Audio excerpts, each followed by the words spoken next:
Purposely. Your life, God's purpose. Listen at onpurposely.com. Heavenly Father, thank you for this opportunity to talk about technology with families. I ask God for wisdom as I speak, that you would bring encouragement to families who are raising young people in this tech world, that as we talk about smartphones and schools, that this would be an area that stirs up conversation and questions, and also, Lord, provides paths for people to provide the best possible education and raise up the healthiest possible young people in this tech world to your glory and their good, Lord. I ask this in Jesus' name. Amen. Hello, everyone, and welcome to the Gospel Tech Podcast. My name is Nathan Sutherland, and this podcast is dedicated to helping families love God and use tech. Today, we are talking about smartphones in schools, and specifically why we need to get smartphones out of schools.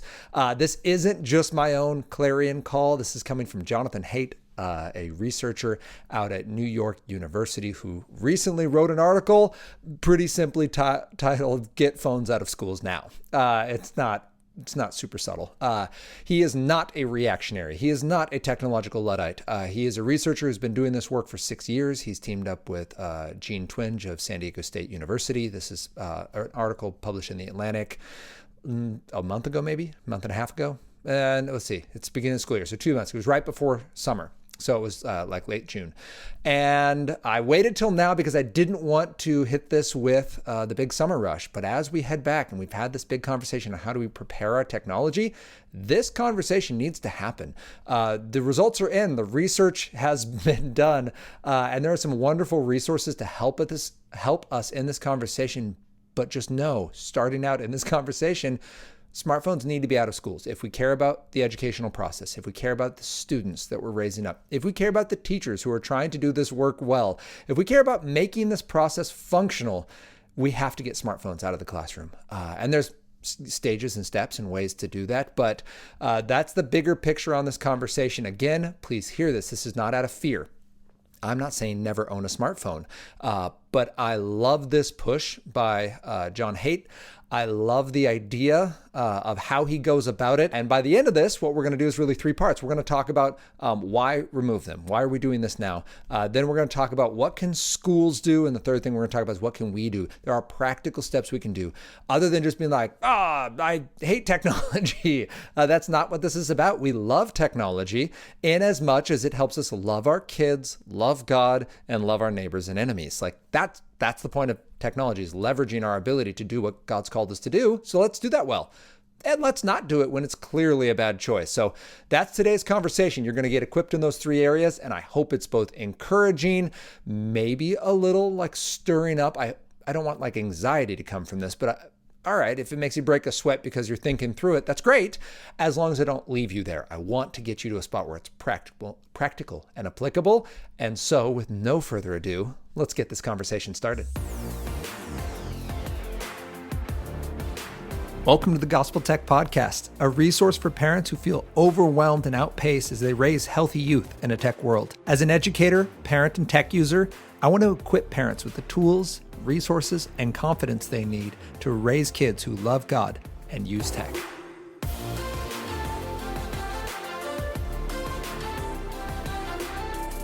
Thank you to everyone who's helped make this podcast possible. Thank you for liking, for sharing, and for reviewing. If you have not, would you go to wherever you listen to podcasts? For example, if you listen to Apple Podcasts, you can scroll down, give us a rating out of 5 stars. That's a huge help for people finding us. And then if you are willing to leave a 1 to 3 sentence review, say something you like, something that's been encouraging, that helps people find us. It makes us show up higher on results lists when people search for us, and people can just be suggested. We've had multiple people write and be like, hey, I found you because I listened to this other. Dead Tired was one. Fierce Marriage is another. Like I listened to this one and you were a suggestion. That only happens because you guys engage this and listen regularly. So thank you for doing that. Today's conversation, getting smartphones out of schools. I have delayed this because, as I mentioned in the intro, frankly, I didn't feel qualified to be the one ringing this bell. There's so much research. There's so much stuff I'm still learning. And yes, I have strong opinions and they're backed by research, but getting a pair of professionals who've written multiple books on it, who are the heavy hitters in the field of this research, who've been doing the research for at least 6 years, but they've now stacked it all up, as I've mentioned before. Their shared Google Doc of 300 plus pages goes back to 2012, starting to cull the research and put it together. And the end outcome is a massive Substack called After Babel that Jonathan Haidt runs. But this article is like the tip of the spear. It's the most accessible. It's the most concise. It gives you kind of the 3 to 5 best research pieces, and teamed with some of the other resources I'll reference today, you are going to have a cohesive conversation to lovingly discuss with your children, what's the point of smartphones? How can we use them well? To discuss with your administration, what's the point of smartphones in the education system? And to begin to apply culturally across our communities and in our lives, tech in a good way, in a way that's hope-focused and healthful, rather than just convenient and around all the time, because we're finding that that's not the case. So we're going to start with why now? Why remove it? And our first piece in answering why are we doing this now is simply because cell phones, and specifically smartphones, in the classroom are a net loss. I can say that 10 years ago, it's been longer than that because I've been out of the classroom for a couple of years here. So 14 years ago when I started teaching, smartphones in the classroom was a dream. We were so pumped because we saw technology meeting kids where they're at.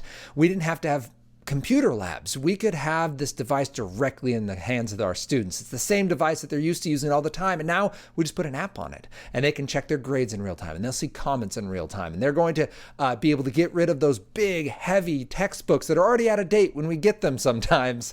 And they're dragging around. I had kids in 8th grade dragging 40, 50-pound backpacks around because we didn't have lockers.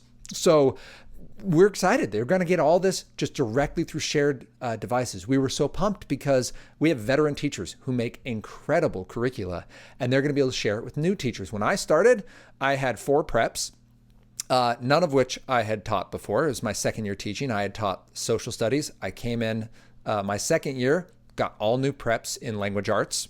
I was cleared to teach both, but wasn't prepared to teach both. And while our district has common standards, we did not have common content, if that makes sense. So I showed up a first-year teacher and just had to make stuff or borrow stuff off other people, at which point they gave me a bunch of stuff, but I don't know how to use it.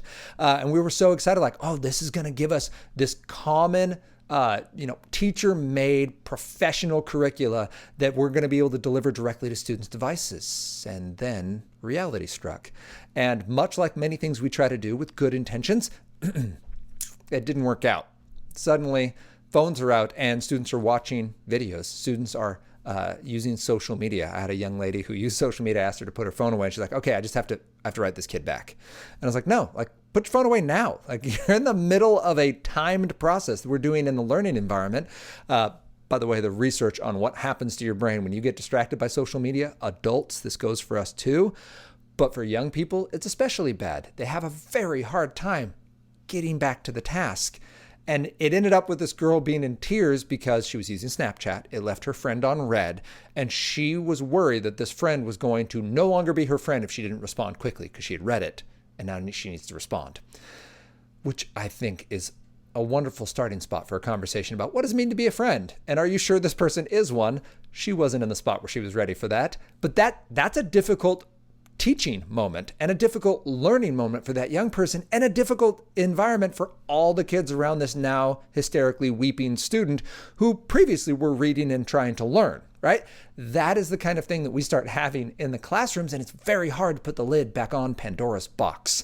We've already let the smartphones in. I had students everywhere I speak. I get, in the middle school and high school level at least, I get kids with AirPods in, and they're just constantly have a slow trickle of music on. And they've shared with me they feel very anxious if they don't have that slow trickle of music going.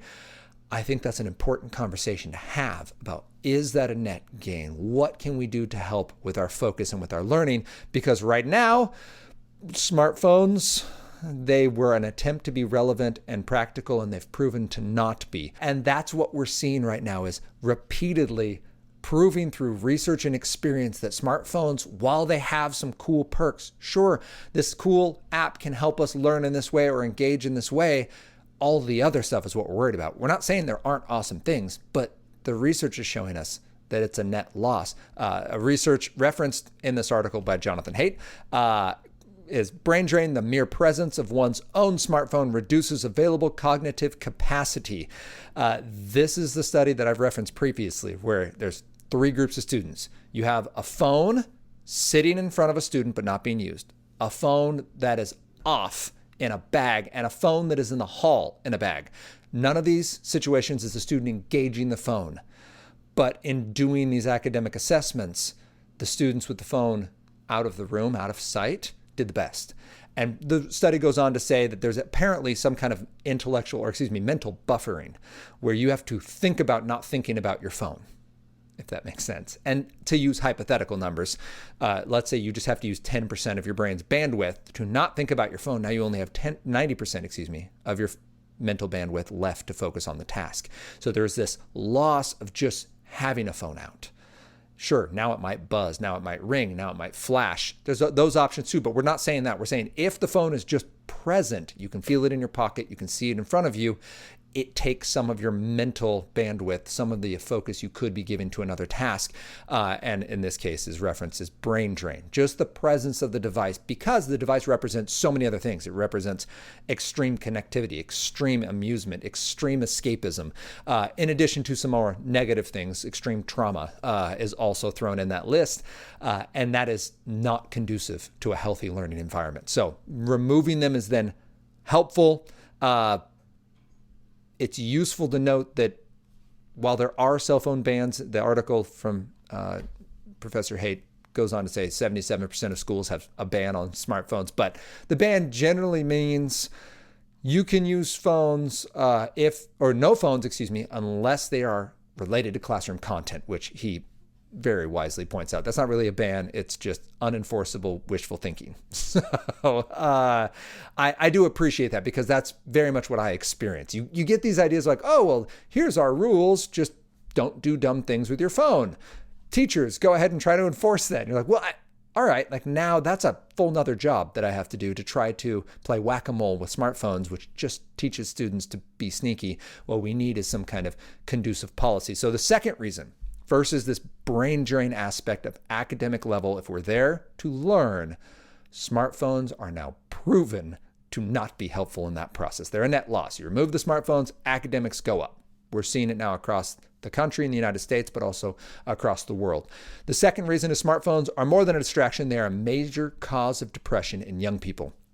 This is really important because a study that came out in February of 2023 showed that 3 in 5 teenage girls experience prolonged bouts of depression or sadness. And that number is horrifying, but to call the boys any better is, well, it's just kind of sad. It speaks to how bad it is, because 1 in 3 boys experience the same. So when 1 in 3 of teenagers experience depression and loneliness, when that's the good stat, that's horrifying. Now, this is not anti-tech talking here. We are recognizing that's a fact, standing on its own. This is what teens are reporting. What we then find is smartphones are causal. They're not just sort of related. We'll reference Haidt here again. He will specifically say in this article that in 2019, there was reason to be skeptical because the research wasn't here, but in 2023, it's no longer reasonable. He goes on to say social media is a major cause of mental illness in girls, not just a tiny correlate. And that's a 10-page long article where he will run you through the research. If you want to see that, we'll link it. It's his After Babel Substack by that same title. So that line is in the article, but it's also what it's called. You can read that. You can check out the Google Doc between Twenge and him. But the premise here is this is not knee-jerk. This is not, we're looking for, something else to burn because kids these days, and we're worried. It's not any of those previous panics we've had where people freaked out about the printing press, which, by the way, if you want to see what the printing press did to public discourse, like the introduction of pamphlets and disinformation, there was reason for concern. But this goes beyond just it's different and there's some negative aspects too. This is actively fighting us in what we're trying to do in the school space. So we need to get rid of it because it distracts from learning. We need to get rid of it because it's a causal link with depression. And 2/3 of girls and 1/3 of boys in those middle school into high school ages are struggling with loneliness and depression, and that is not good for learning. And then we need to look at the school environment as something we can control. Why do we do this now? Because we can't currently control homes. We can't make parents be good parents and be engaged in this way. And we understand that not every kid's got that. While yes, corporate responsibility is going to be huge, it's not somewhere we're currently at. There isn't legislation that has enough teeth or that even has the organization to make this work yet. So we can start in our schools and we can show the progress and we can lovingly engage our students, helping them talk through tech and say, hey, we love you and smartphones are great when you're healthy and when it's used correctly and when it's accountable, right? Like we're going to have that conversation, and this doesn't make sense to use it in this environment. You shouldn't have it in your bedroom. You shouldn't have it in your classroom. Those are two spaces where it's just going to cause more problems than it's going to cause benefit. Thinking about, though, this idea of education as a place for learning, we do want to point out that there are laws that can help. So let's point this out. Chris McKenna, Protect Young Eyes, has a great point where he worked for Ernst & Young during the Enron debacle with accounting. And a law was passed that said, all right, executives of major corporations, you are going to be held personally accountable for this. And turns out Ernst & Young grew very rapidly after that because they're a wonderful accounting firm, and it hasn't happened again on an Enron scale.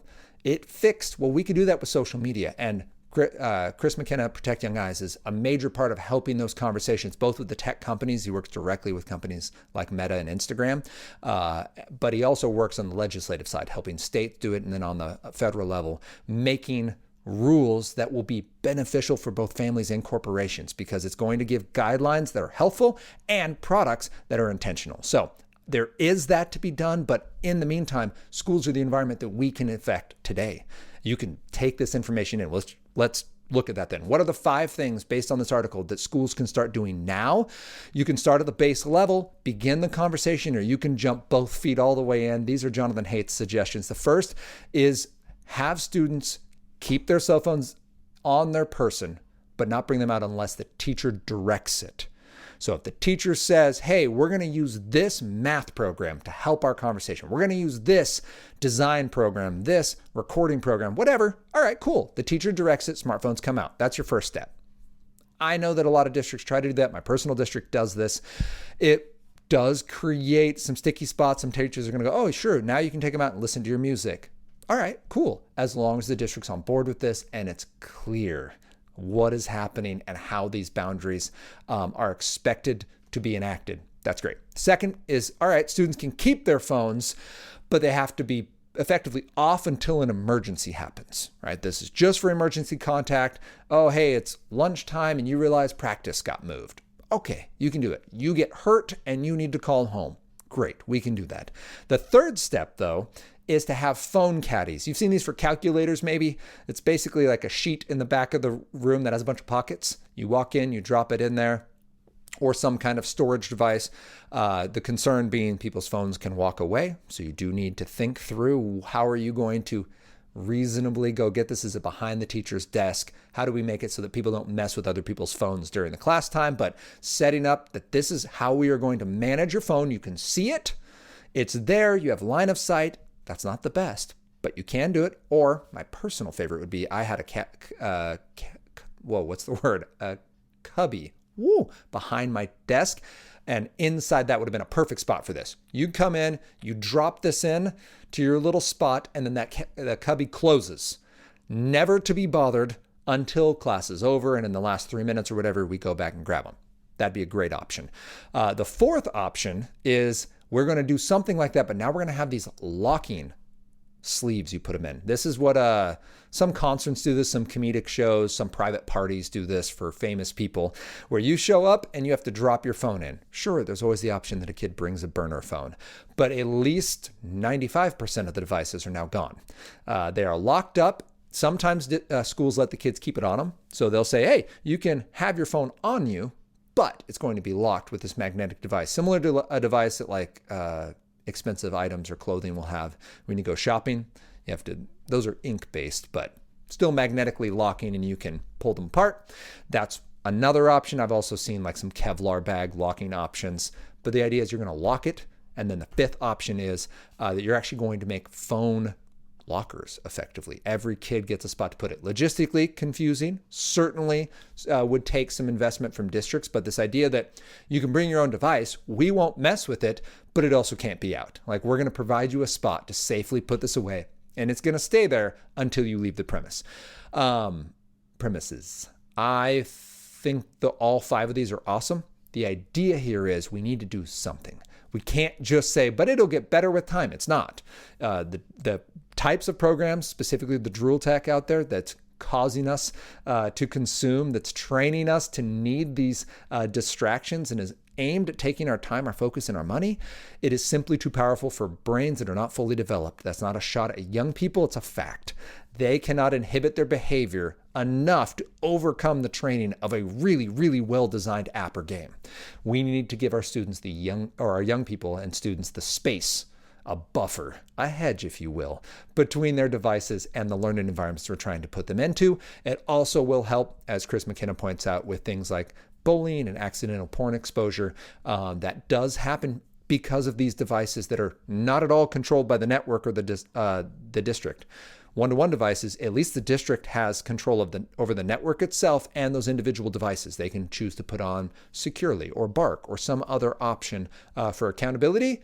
You can't do that on a kid's device. They have cell service. They're not beholden to anybody. So those are 5 things that districts can do. It is important to note, and he brings it up in his article, but what about emergency situations? What about when the worst possible thing happens? That there's a school shooting or some other horrific event? 2 things on that. The first is we actually, in those environments, really do want to keep the space open for emergency responders, but it does eat up bandwidth when you jump hundreds of smartphones at the exact same moment across the same lines that emergency responders are trying to do, and we've seen that work out in the past. But also, young people need to be present in those events. They need to be listening to their teachers and being quiet and getting as safe as possible. And that is not my words. That's from Ken Trump, president of the National School Safety and Security Services, warning that during a lockdown, our goal is locking down. And while I, as a parent, with my 3 children in school, absolutely want to know that they're okay and let them know that I love them, that is not the best scenario for my children in that time. The school is set up for this. The teachers are trained for it. The young people are unfortunately prepared for this. And what we need is those students to be present in those moments, not hundreds of parents showing up to a site that is not safe for hundreds of parents to be present, nor helpful for the emergency responders who are there doing their job. So it is addressed in that. It's addressed actually in several spots, but in that article, he does bring that up, which I think is the number 1 thing I've heard parents push back on. So keep in mind that is something we want to take into the conversation, and there are ways to lovingly support our kids and our districts and our emergency responders in those cases. Which then brings us to, okay, but what can we do? All right, we can impact our schools, which will be one of these, but what can we do? The first is start the conversation with your young people, with your family. Start talking about, what does healthy tech look like? Both the tech that we use, but how do we know if we're healthy with it? What environments is this appropriate? What does it look like to use a smartphone well if your kid has a smartphone or wants one? Certainly, bark devices and things like that are a next step where we can have a little more control and we can limit what is accessed during certain times. And everything we do online is then held accountable, and we're notified for relationship, not just to catch our kids doing something wrong. We're saying, all right, you did something wrong, and the only reason I care is because I love you. I'm not just here to police your life. I'm here to intervene and support you. And when something goes awry, whether it's because you did it on purpose or someone else did it to you, I want to be someone who can intervene and lovingly ask the questions and help you get healthy and well. So that's the first thing we're going to do. Talk about it. Talk about it with your community, with your children, with your school members. The second thing we're going to do is we're going to share this conversation. Podcast 190. We're going to share that with our friends, with our community, with our school administrators and teachers, where they can hear this conversation explained quickly and well. You can use episodes 186 to 189 for part of the how do we use tech well, how do we prep our tech for fall and back to school. Talks about safe tech, talks about building hedges, talks about using tech on purpose.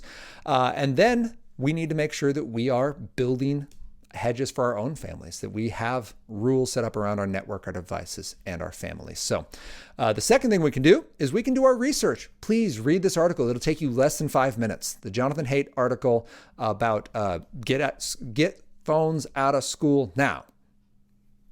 Not a complicated title. You can Google it.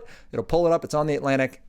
Do that first. Second, I would argue is read an article that I can include in the show notes by Chris McKenna at Protect Young Eyes about how to talk to your school district about removing smartphones. It's a couple years old. He was way ahead of the game, but it's a solid start, and it connects to the third thing.